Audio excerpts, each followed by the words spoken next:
ప్రశాంత్ కిషోర్ ఎన్నికల వ్యూహకర్తగా పేరున్నటువంటి ఈ వ్యక్తి పార్టీ పెట్టి మొట్టమొదట ఎన్నికల్లో పాల్గొన్నప్పుడు ఏమాత్రం బలాన్ని చూపించలేకపోయాడు. చాలా చోట్ల అతనికి డిపాజిట్లు కూడా దక్కలేదు. కానీ ఈసారి ఒక బైపోల్ ఎన్నికలు జరిగితే అక్కడ మాత్రం విజయ దుందుభి మోగించి బీజేపీకి ఒక సవాలు విసిరాడు. దానికి సంబంధించిన సమాచారం చూడండి.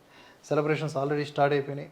బంకింపూర్ bypoll results 30 years stronghold fell in 30 days అని చెప్పి Prashant మాట్లాడాడంట.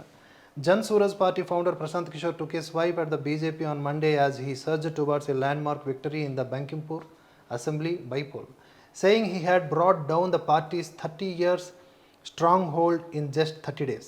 This is not an election to make an MLA, this is to give the message to the top leadership of the BJP that a good person should be made CM in Bihar, so that there is education, employment in Bihar. The people gave this message. I want to thank the people who voted, those who did not.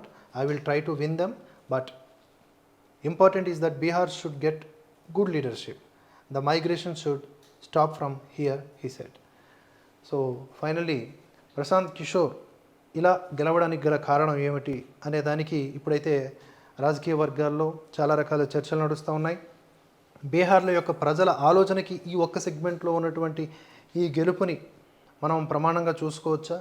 ఇది బీజేపీకి నిజంగానే గట్టి దెబ్బనా, లేకపోతే బీజేపీయే ఒక వ్యూహాత్మకమైన వైఖరిలో భాగంగా ఈ ప్రశాంత్ కిషోర్ని గెలిపించుకుందా ఏంటి అనేది తేలాలంటే మరి కొద్ది రోజులు మనం ఈ యొక్క విశ్లేషణలన్నింటినీ కూడా అర్థం చేసుకోవాలి.